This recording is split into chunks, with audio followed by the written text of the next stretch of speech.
Akşam vakti boş oluyor.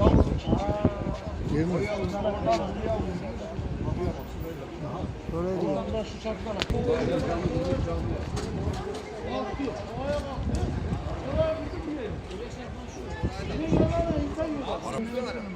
Oraya çarptım.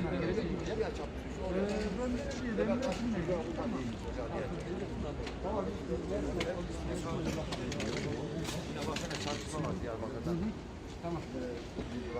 Geliyor mu iddiaya abi?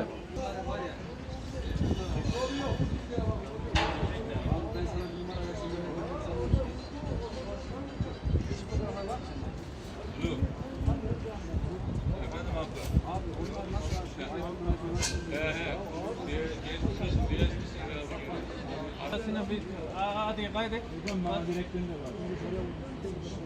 WhatsApp Messenger'dan da göndeririz. Ne iş yapıyorsunuz?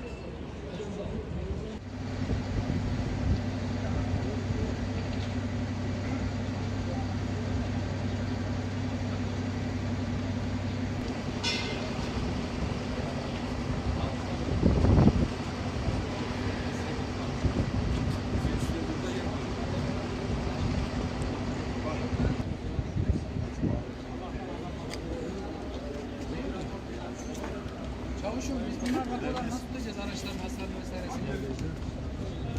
Bu arabada gidiyormuş ya. Biz rapor tutacağız alalım, pozisyonu alalım, ne alacaksa.